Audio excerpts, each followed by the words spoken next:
Bom dia, boa tarde, boa noite, galera. Sejam bem-vindos ao QAB, sejam bem-vindos a mais uma aula sobre PHTLS. E hoje a gente vai fechar tudo que tem que saber sobre a pH nessa primeira questão de choque, tá ok? Aqui a gente termina tudo sobre choque. Então vamos fechar a matéria com chave de ouro, mostrando um caso prático e o gerenciamento do choque, gestão de choque. Eu creio que vai ser uma aula bem longa e eu não posso dividir esse vídeo, por isso que tem que ser uma aula grande mesmo para fechar logo com chave de ouro, tá ok? Mesmo que demore uma hora, a gente vai ter que fazer isso. Então vamos lá, vamos para um caso real.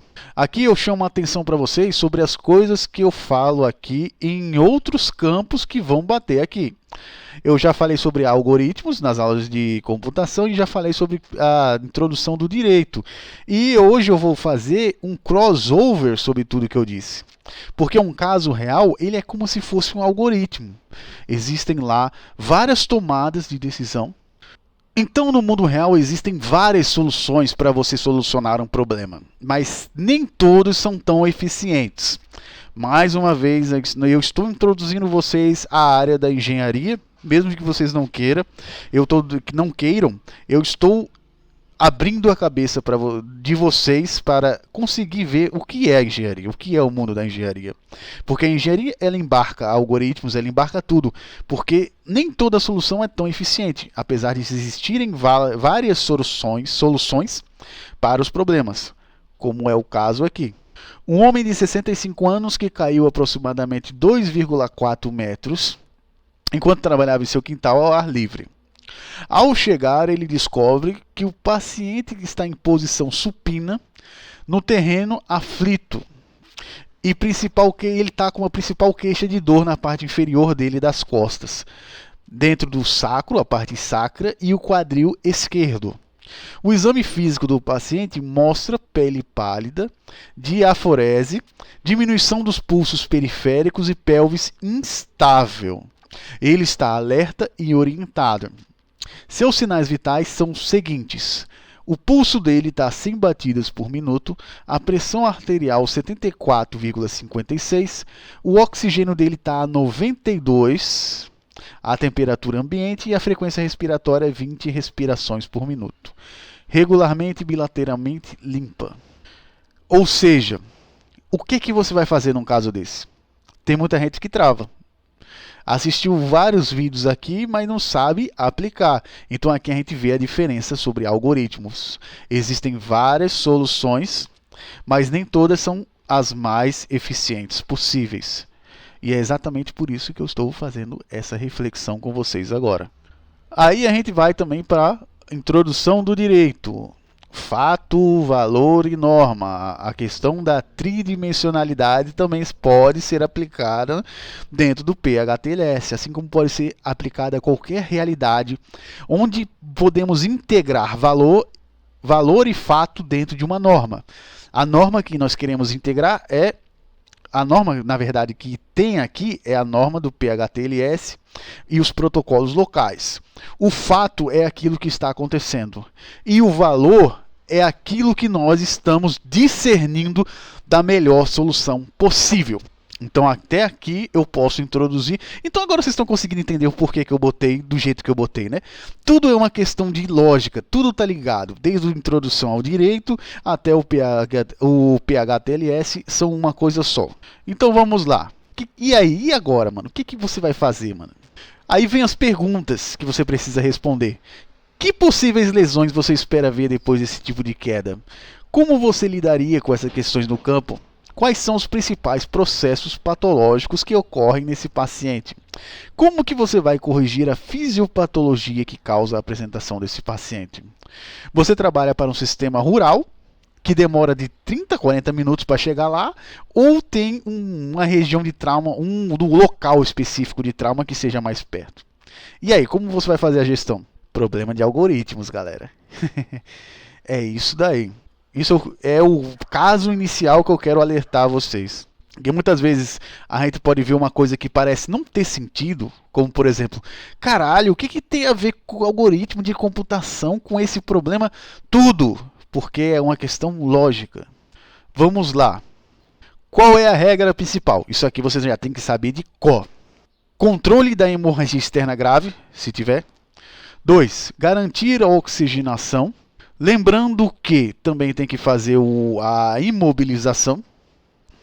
Passo 3. Identificar qualquer sangramento ou a circulação também. Controlar a hemorragia interna, desconhecer a possibilidade de hemorragia interna também. Depois, transporte do paciente para uma instalação que preste atendimento definitivo e administrar fluido ou hemoterapia se for apropriado. Isso aqui é importantíssimo. A administração de fluidos e homoterapia não é para qualquer pessoa fazer. Porque dependendo da situação, a pessoa vai para o saco. E você também vai para o saco dentro da cadeia. Cuidados que você deve tomar. Todos os cuidados que eu vou ter aqui é o de praxe, que tem a ver com essa questão de administração de fluidos. Hiperventilação. Também existe a questão do dano ambiental. Acesso vascular. Fraturas internas, que podem ser, dependendo da situação e dependendo do lugar onde você esteja, você pode usar faixas pélvicas para fraturas internas, como é o caso como o caso que eu relatei aí, que o cara estava sentindo dor e a pelve dele estava instável. Nós temos as soluções cristalinas que nós devemos tomar cuidado, principalmente em casos de hemorragia interna e em casos de SA. Então isso aí é um ponto interessantíssimo sobre essas soluções cristalinas, porque pode dar um problema, porque elas afetam diretamente a questão de coagulação. Então tem que tomar cuidado. Vamos fazer um resumo sobre a questão de choque. Quais são os tipos de choque mais possíveis dentro de um trauma? Hipovolêmico, que é a perda de sangue. Vasogênico, que é um dano neurológico grave ou então um ataque cardíaco. E nós temos o cardiogênico, que é a questão do coração, a região próxima. Aí a gente vai ver diminuição de pressão sistólica e diastólica e também a pressão de pulso, no caso de hipovolemia. No caso do vasogênico, a gente vai ver um pulso rápido ou normal. E nós vamos conseguir saber que existe uma hipotensão neurogênica acontecendo pelo fato de acontecer uma redução da pressão sistólica e diastólica, mas não houve uma redução do pulso. O pulso ou ele está rápido demais ou ele continua normal. Então isso aqui já é uma diferença para você saber o que é o hipovolêmico e o vasogênico. E o cardiogênico? Primeira coisa, você pode desconfiar de cardiogênico quando existe um dano perto da área do mediastino. A área do mediastino, ou então quando eu tenho uma aplicação errada dos fluidos, aí você pode desconfiar de um choque cardiogênico. Vamos falar agora sobre as ferramentas de controle que a gente usa muito. Então aqui a gente tem casos de controle na questão de sangue, principalmente em agentes hemáticos, tal. Como é que a gente faz para controlar uma hemorragia? No caso, está acontecendo uma hemorragia externa, tal. Aqui o primeiro caso é a pressão direta. Então, como é que é feito o cálculo da pressão direta para a gente ter uma noção de que se vai dar certo ou não? É o que chamam de pressão transmural, porque existem pressões internas, que é conhecido como pressão intramural, que é a questão que eu já falei em aulas anteriores, que existem vários tipos de pressões no nosso corpo, tá ok? E essa junção dessas pressões, na hora que é perfurada, ela tende ao infinito. Eu vou tentar explicar numa questão matemática. Existe algo dentro da matemática chamado limites. E quando tem várias pressões se anulando entre si, tá tudo ok, beleza. Elas se anulam entre si, fica tudo ok, beleza. Mas quando acontece uma ruptura, a pressão, um lado dela, pelo menos, tende ao infinito. E se um lado tende ao infinito, toda a parte o resto que está lá dentro vai ser sugado por essa que tende ao infinito. Porque existe uma pressão maior, vamos dizer assim, do que a que estava lá naquele momento. Então não tem mais como se anular as pressões. Aí acontece que o sangue vai-se embora com força para o lado onde caiu, onde foi rachado lá, porque a pressão lá daquele lado é maior. Aí é que vem a ideia de pressão extramural. O que seria a pressão extramural? Ela seria a pressão que você vai botar na ferida lá por fora.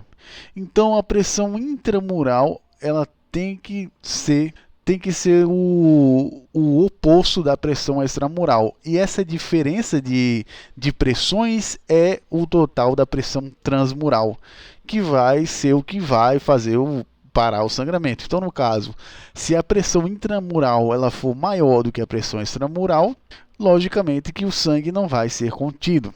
Então tem toda essa jogada aqui. Quanto a maior pressão do vaso, mais rápido a saída de sangue é forçada através do buraco. Quanto mais pressão seu provedor de cuidados pré-hospitalares se aplica, mais lento o seu controle de sangue vai sair. A pressão direta na ferida aumenta a pressão de extramuros, o que retarda o vazamento. Os vasos sanguíneos, especialmente artérias, que são completamente seccionados em dois, muitas vezes se retraem e entram em espasmo. Isso aqui é um efeito que pode acontecer no caso se não tiver seccionado. Quando ele fala seccionado, ele tiver meio aberto só tal, não tiver a amputação completa, porque no caso da amputação completa, as artérias elas se retraem e isso pode diminuir o sangramento. Então, o perigo é quando estão seccionados, que aí não tem como ela se retrair. Mesmo que a perda de sangue não esteja totalmente contida, pode diminuir até o ponto em que o sistema de coagulação pode parar de sangrar. É por isso que a pressão direta é quase sempre bem sucedida no controle da hemorragia. Vários estudos envolvendo o sangramento de locais de punção da artéria femoral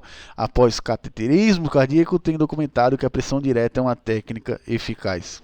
Um simples curativo colocado na pele da ferida não dá qualquer pressão direta sobre o próprio local do sangramento. Isso aqui é outro ponto interessante, que significa que você tem que fazer pressão. Não adianta só você botar o dedo lá e pensar que vai fazer algum milagre lá, porque não vai fazer milagre nenhum. O negócio é você fazer pressão, tá ok? Tem que fazer pressão. Vamos falar agora sobre os curativos compressivos.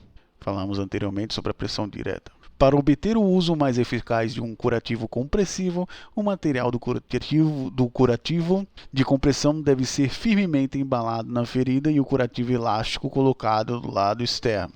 Então aqui a gente vê que tem duas partes. Tem o curativo que vai ficar lá e existe a parte elástica que é de outro curativo, que é o curativo elástico que vai fazer a pressão, ok? A embalagem da ferida pode ser obtida com o uso de um agente hemostático, como gaze ou Celox, ou pode ser feito usando um simples rolo de gaze, que é o que a gente encontra nos hospitais hoje em dia.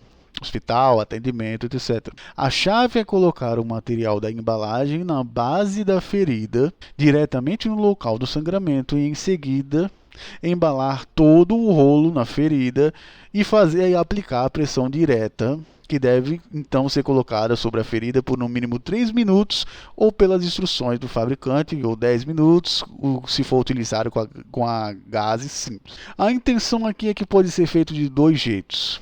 Ou você pode fazer com esse elástico, ou a ideia seria pressão direta, mas você não pode esquecer de fazer pressão, porque não é o negócio lá, ou a gaze, que vai fazer o ferimento ser estancado, mas sim a pressão é que vai fazer isso. E vamos falar sobre a catraca.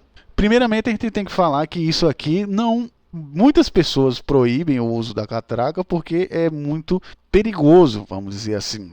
Inclusive tem muitos médicos e pessoas da área que dizem que pode destruir vasos, etc. outras coisas. Então isso aqui é o último caso, a questão da catraca mesmo. Então vamos lá. Da mesma forma, o uso de ponto de pressão para o controle de sangramento não foi considerado. Consequentemente, na ausência de dados convincentes, essas intervenções não são mais recomendadas para situações em que a pressão direta ou o curativo compressivo não consigam controlar a hemorragia. Então, isso aqui é um ponto interessante para vocês saberem qual é o protocolo local para esse tipo de coisa, se eles aceitam a catraca ou não. É muito controverso o uso da catraca.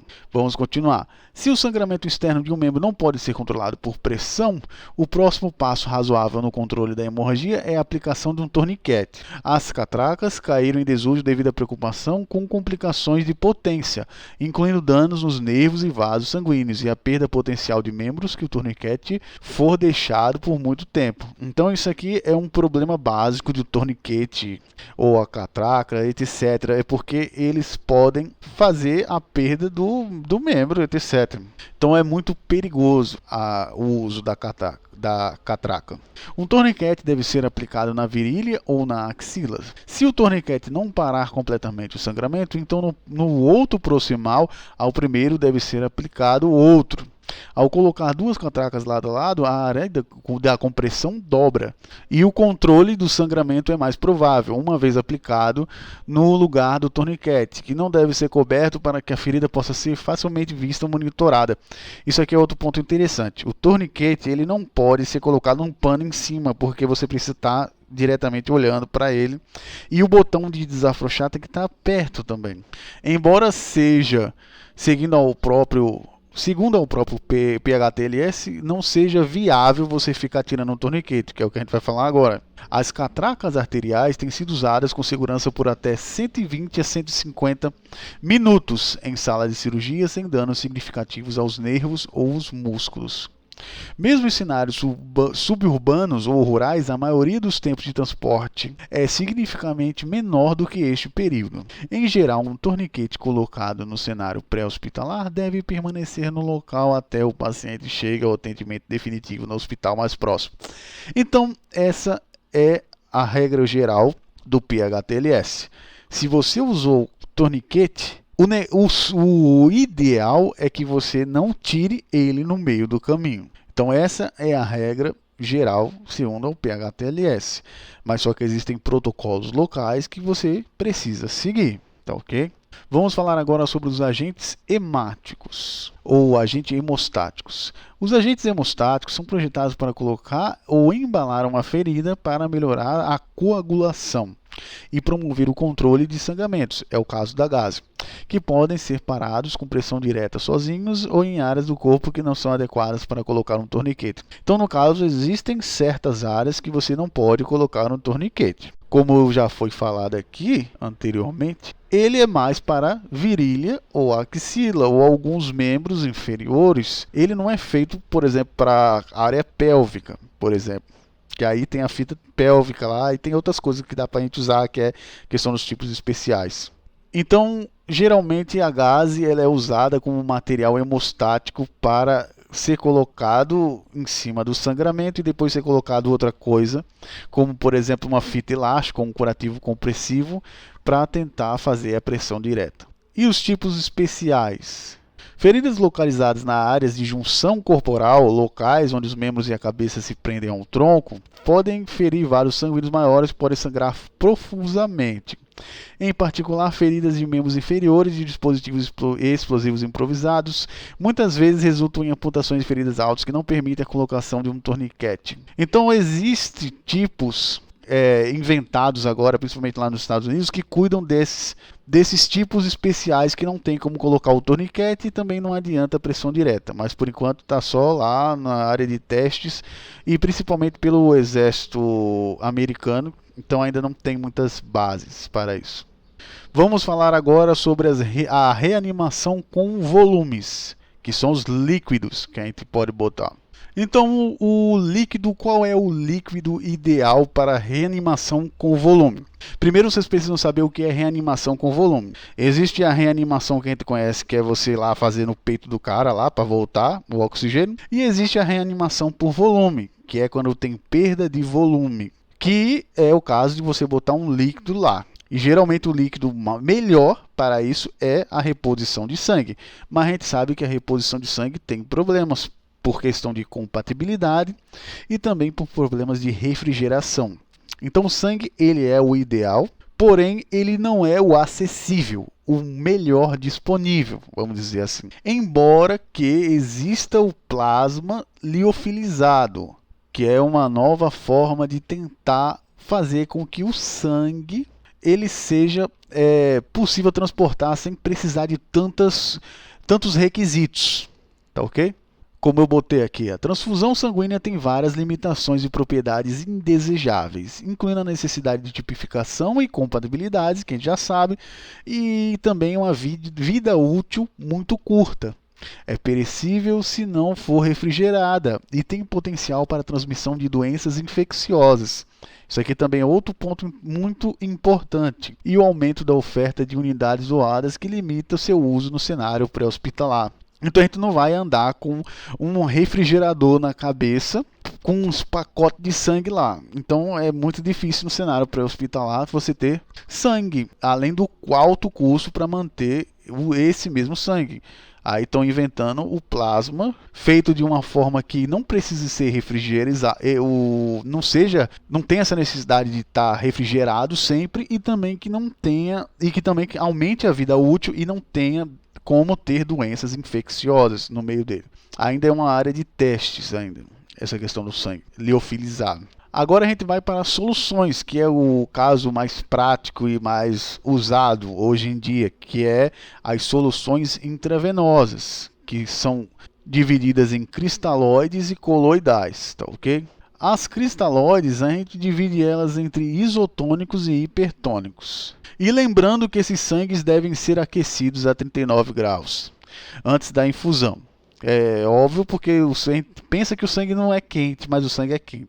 A infusão de grandes quantidades de fluido intravenoso, a temperatura ambiente ou frio contribui para a hipotermia e o aumento do sangramento, como a gente sabe que acontece a perda de energia, como a gente já explicou em vídeos anteriores como é que acontece a questão da hipotermia, tá ok? Então colocar o sangue gelado dá zoeira. Isso é um ponto aqui que eu botei aqui para vocês lembrarem. Isotônicos. Vamos falar primeiro sobre os isotônicos. A ideia é que esses líquidos cristalóides, eles tenham volume. Eles sejam expansores de volume. É tipo uma ideia de fazer com que o coração ele continue bombeando e que ele não perca sua eficiência. Então a ideia da circulação é muito mais que o sangue continue bombeando do que levar o oxigênio. Então isso aqui é um ponto muito interessante, porque se você colocar muito líquido cristalóide, a pessoa pode morrer porque não está tendo oxigênio. Porque a ideia daqui é puramente aumentar o volume, não aumentar a questão do oxigênio. Então a ideia do líquido cristalóide é essa: uma expansão de volume por um curto período de tempo, mas não tem capacidade de transportar oxigênio, como eu acabei de falar para vocês. Aí eles vão para o intravascular e ficam reduzidos lá. Então no caso eles vão se reduzindo depois e vai melhorando a pré-carga e a saída cardíaca. Como eu falei para você, o negócio aqui é o coração. A ideia aqui é o coração, mano. O importante é só isso, porque o cristalóide é para isso. Porque se ele tiver insuficiência, mano, acabou, mano. Acabou. Então essa é a importância. Dentro de 30 a 60 minutos após a administração da solução, apenas cerca de um terço do volume administrado permanece no sistema cardiovascular. O resto é derivado para o espaço intersticial, que a gente já falou, pois tanto a água quanto os eletrólitos na solução podem cruzar livremente as membranas capilares. No caso, você vai suar essa porra depois. É isso que ele quer dizer aqui. Hipertônicos. Os hipertônicos eles são diferentes dos isotônicos porque eles conseguem expandir mais, vamos dizer assim. Em comparação com plasma e sangue, as soluções cristalóides hipertônicas têm concentrações extremamente altas de eletrólitos. Uma coisa que eu não falei para você é que existem soluções que quando entram dentro de um líquido, elas liberam elétrons, tá ok? É isso que acontece. Aí vai ganhando volume através dessa liberação de elétrons que certos elementos eles têm quando entram em contato com um líquido, que é o caso desses cristalóides aqui, isotônicos e hipertônicos. Aqui eles mudam sua composição, eles expandem, vamos dizer assim. Essa solução não é aprovada pela FDA para o atendimento de pacientes nos Estados Unidos em concentrações como 3,0. Então, 3,0 é aprovado lá para o atendimento e são utilizados com frequência em unidades de terapia intensiva, ou seja, o que a gente vai ver mais no caso prático serão os isotônicos, vão ser muito mais usados no caso prático mesmo, de pré-hospitalar, do que os hipertônicos. Porque aqui no caso eles são mais para a terapia intensiva. E a diferença maior dos hipertônicos para os isotônicos é porque os hipertônicos eles conseguem preencher mais rápido lá o volume. Então essa é uma diferença. E o coloidal? O que seria o coloidal? O coloidal ele é muito usado com, vamos dizer que são tipos de proteínas, como por exemplo a albumina, que tiram líquidos. Eles vão tirar líquidos intersticiais e intracelulares para preencher o volume. Ou seja, ele funciona tirando... Eu já falei para vocês sobre que existe líquido intersticial e intracelular. Nas aulas anteriores a gente já falou sobre isso. E esse líquido coloidal, ele tira o líquido das células e o líquido intersticial para gerar o volume. Então a ideia básica é essa. Vamos lá. Quando administradas em paciente em choque hemorrágico, soluções coloidais sintéticas removem o fluido dos espaços intersticiais e intracelulares, como eu falei, resultando em expansão do volume sanguíneo. Como cristalóides expansores de plasma coloidal não transportam oxigênio. Um tipo de proteína encontrada no sangue, a albumina, que geralmente é a base desses líquidos coloidais, ajuda a manter o fluido no espaço intravascular. Quase nenhuma pesquisa envolvendo o uso dessas soluções coloidais sintéticas no cenário civil pré-hospitalar foi publicada e não há dados sobre o uso em hospitais que amostrem superiores às soluções cristalizadas. Esses produtos não são recomendados para o geramento de choque pré-hospitalar. Só para lembrar, se você tiver usando coloidal, isso é expressamente proibido e não deve ser usado. Eu só coloquei aqui só para vocês verem a diferença. E nós temos também os projetos de substitutos de sangue, que são feitos na base de hemoglobina. Vamos dizer que eles sejam como se fosse... Eles não têm um núcleo celular, mas eles funcionam como criadores de, vamos dizer assim, criadores de líquidos, vamos dizer assim, através da hemoglobina. Só que acontece que o nosso sistema, principalmente os glóbulos brancos, não destroem eles, tal. E pode acontecer uma intoxicação por causa da hemoglobina demais lá, tal, dos transportadores de oxigênio. Então existe esse problema e ainda tem muitos testes a serem feitos sobre esses sintéticos que se baseiam em hemoglobina, tentando imitar os transportadores de oxigênio. E por último, nós temos o ATX. O ácido tranexameico, o ATX, é um aminoácido de lisina que ele está querendo ser... Na verdade, ele já era usado, entendeu? Em clínicas de ginecologia para fazer a coagulação de sangramento. Então eles viram esse potencial do ATX em coagular os sangramentos e estão tentando aplicar isso para, por exemplo, hemorragias internas. Ele pode ter um bom uso, esse ATX. Então como é que ele funciona? Quando a cascata de coagulação é ativada para formar um coágulo sanguíneo, como resultado da lesão, ao mesmo tempo o processo de quebrá-lo começa. O ATX interfere no processo de decomposição para manter e estabilizar o coágulo recém-formado. Então, basicamente, a ideia desse ATX é fazer um processo mais rápido de coagulação. O fator coagulante ele se torna mais rápido através da quebra. Basicamente seria essa a ideia do ATX. Ainda está em testes. Vocês podem ver que existem muitas coisas aqui no PHTLS que ainda estão em testes. Como foi falado na aula anterior sobre os equipamentos, aqui a gente vê que existem soluções também que estão em teste. Vamos agora para a complicação dos choques. Um choque, se ele não for tratado, o que ele traz para as pessoas? E também nós temos o problema do choque.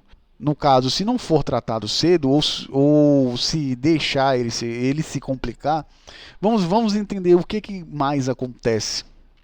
A primeira coisa que acontece no choque é a insuficiência renal aguda. Então, a circulação renal comprometida altera o metabolismo. Ela, na verdade, ela é alterada pelo processo anaeróbico. O processo anaeróbico do metabolismo, como já foi falado em aulas anteriores, destrói a circulação. Todos os órgãos elas têm um tempo que consegue ficar sem oxigênio. E o primeiro que vai para o saco é a parte renal, tá ok? Então vamos continuar. A redução da produção de energia leva ao edema de células renais, que diminui a infusão renal, resultando em metabolismo anaeróbico adicional, e as células que compõem os túbulos renais são sensíveis à isquemia e podem morrer se a sua entrega de oxigênio se deteriorar por mais de 45 a 60 minutos. Então a gente vê aqui que a insuficiência renal, ela é a primeira, vamos dizer assim, a primeira, se não for o seu cérebro, tá ok? Então ela demora de 45 a 60 minutos para acontecer essa insuficiência renal aguda. Nós temos o desconforto respiratório também.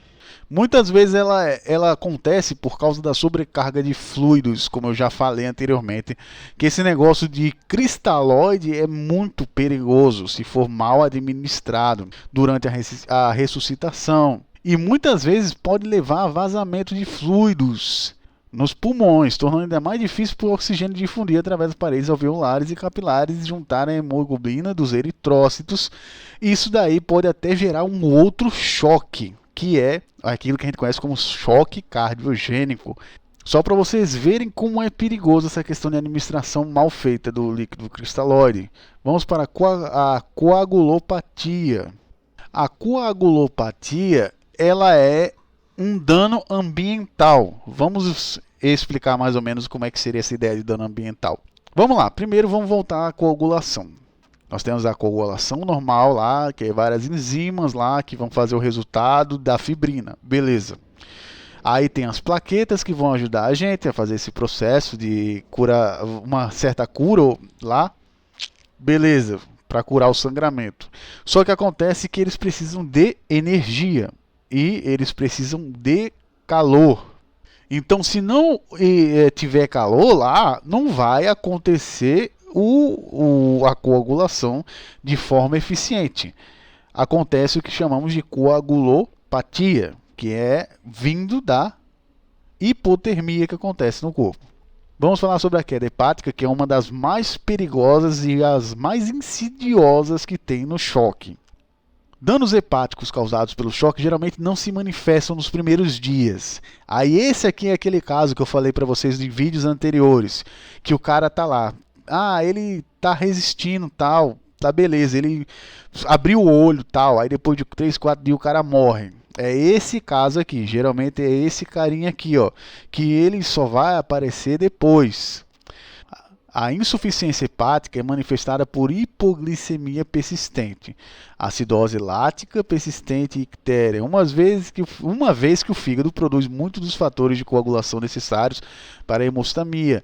A coagulopatia pode acompanhar a insuficiência hepática. Então, muitas vezes, só em testes de laboratório que a gente consegue ver que o fígado está indo para o saco, que ele não, que existem células do fígado que morreram e não vão voltar mais.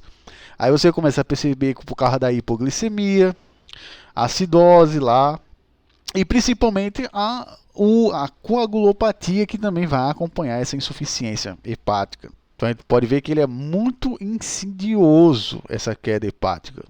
As infecções abruptas, elas podem acontecer a qualquer momento e em qualquer lugar, desde que você não tenha o devido cuidado séptico. Porque aqui é muito fácil você se infeccionar com qualquer coisa quando você está com o choque. E essa daqui é uma das complicações que mais matam pessoas. As infecções abruptas que acontecem porque o seu sistema imunológico ele baixa. Vai baixar seu sistema imunológico, seus glóbulos brancos, vai estar uma zoeira fodida no seu corpo e vai ser muito mais fácil para infeccionar muitas partes do seu corpo. Então isso aqui também é uma complicação do choque. E a pior de todas é a falência múltipla dos órgãos. A falência múltipla dos órgãos, elas acontecem quando tem pelo menos três órgãos. Se eu for para o saco, acabou. É 100% de chance de você morrer. A falha de um dos grandes sistemas corporais está associada a uma taxa de mortalidade de cerca de 40%. Ou seja, se no caso um falecer, é 40% de chance de você morrer. Agora, se for, no caso aqui, a insuficiência cardiovascular na forma de choque cardiogênico e séptico só pode ser revertida ocasionalmente. Quando 4 sistemas orgânicos falham, a taxa de mortalidade é de 100%. Ou seja, se for pro saco, teu rins, pulmão, fígado, já era, mano. Já tá indo pro saco, mano. Então, no caso, se tiver 4 desses sistemas importantes aqui, já era, mano. Não tem condição, não tem o que fazer mais com você. E também temos a forma de choque aqui que ele falou, de cardiogênico, que é muito ocasionada por infecções abruptas também. Então você pode ver que uma coisa pode levar a outra de um jeito muito rápido e fácil. E por último, vamos falar sobre o transporte. Se o caso, o transporte ele for prolongado demais, necessariamente tem que ser na posição supina.